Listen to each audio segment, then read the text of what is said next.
Hi everyone, it's Andrea over at Sewspire.com, and today I am here to show you how to make a very tall, lightly padded drawstring bag that is designed to hold wine.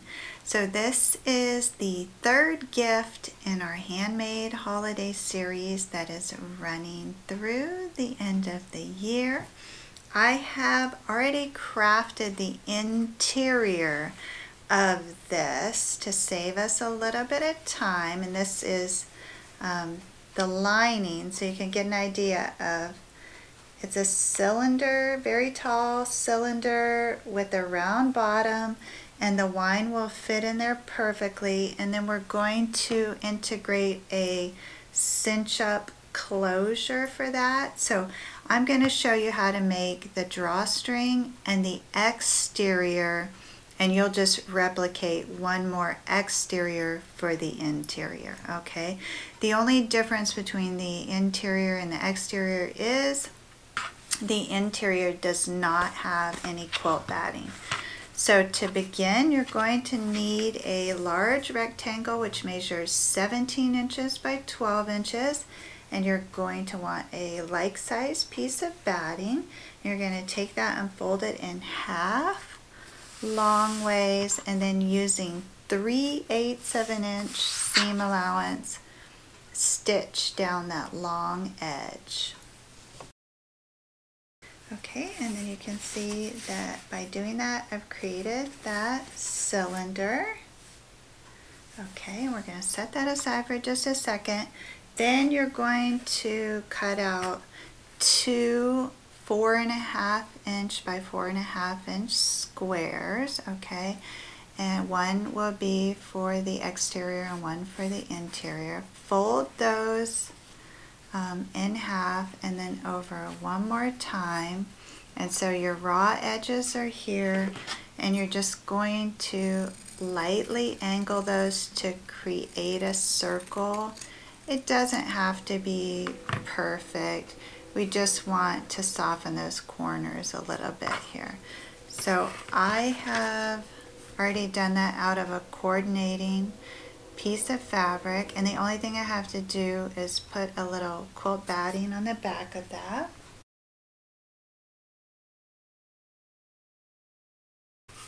Okay, so I have a like-sized piece of batting on that, and because when I folded it and quartered it to make that circle, I now have these guides in there which I'm going to use. So we're going to create the same quarter guides with the bottom of this. So just with your fingernail, press one all the way to the right, then your seam will be the one to the left, and then open that up and line up the two marks that you just made and quarter it again on the sides. Now, if you can't see these marks on the inside, go ahead and use pins to mark that. And what you're going to do is, starting with the seam, you're going to line up one of those center points and then put a pin in that, and then go directly across and line that up to the other side. And these quarter marks are important, otherwise the base is going to get wonky. So then you come off to the other side and you line up that quarter mark, and then you just have one more to line up.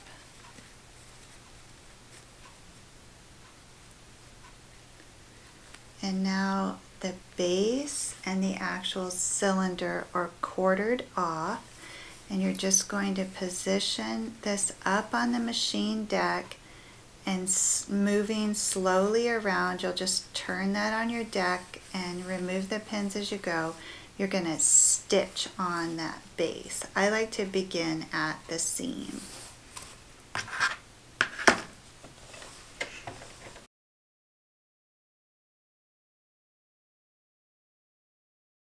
Okay, so I've attached that base to that. Now I just want to go around this and make sure I should have 2 layers of batting and 2 layers of fabric. Want to make sure nothing slipped, because if it did, now it's very easy to go back in and fix that. And this looks great. So now I want to reach inside and turn it right side out. And there's the bottom, and then it's nice tall padded cylinder. You're going to take this top edge and you just want to, right at that seam, about 2 inches in, just trim away that excess.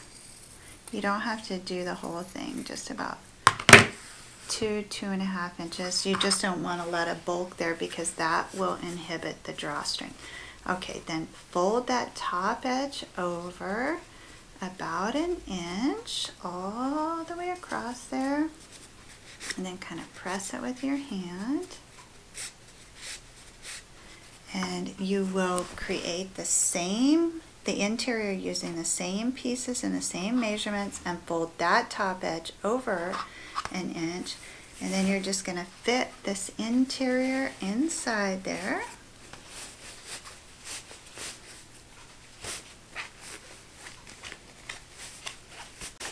You want to begin by lining up those side seams.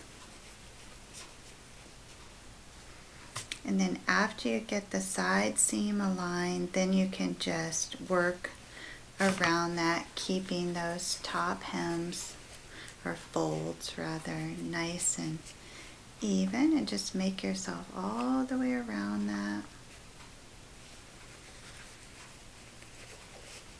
And then straighten it out a bit, and we're going to go ahead and head back over to the machine and put this on the machine deck and stitch the top, or the interior and the exterior, together across the top. And you just work slowly and then remove the pins as you go.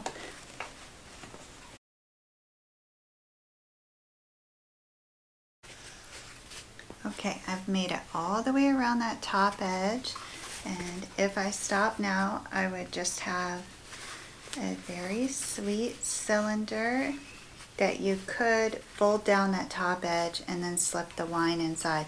But I want to give it a drawstring closure to make it more interesting and functional. So I'm going to come down 1/2 inch from that top seam and put another row of stitching to create the gusset that our drawstring will flow through.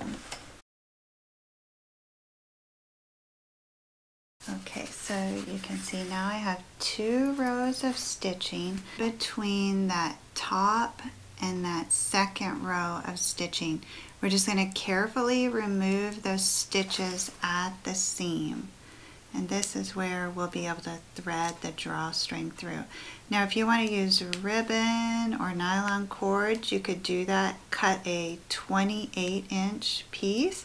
We're going to make a coordinating drawstring today that will thread through there. So I've just created a little opening there. And for the drawstring, you're going to use a 2-inch wide piece of fabric by 28 inches long.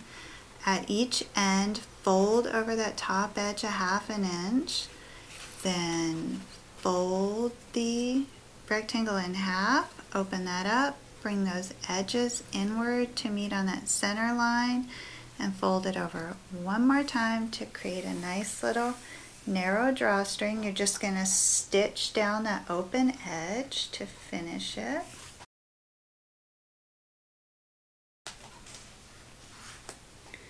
Okay, then using a safety pin, I'm going to put that in about 1/2 inch into this drawstring. Close that up, and then I'm going to use the safety pin to thread that through that little channel that I created, and you just push and pull until you get that drawstring all the way around.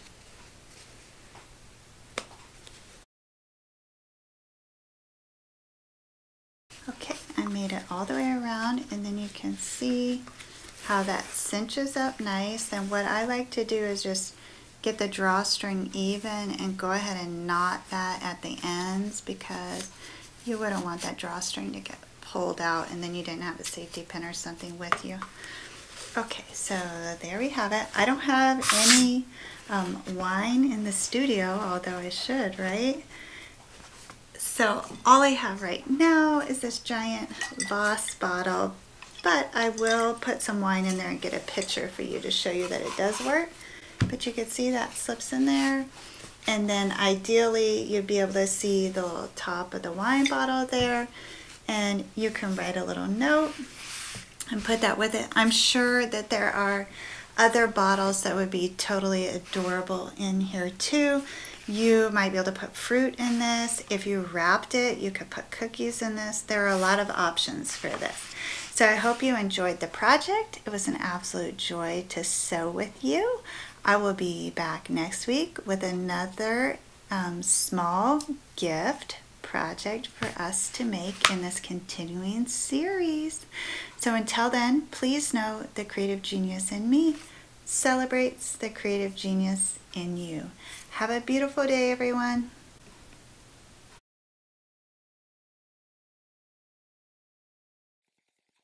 Hi everyone, it's Andrea, and I am here today to tell you about a brand new platform that I have created especially for the Etsy maker.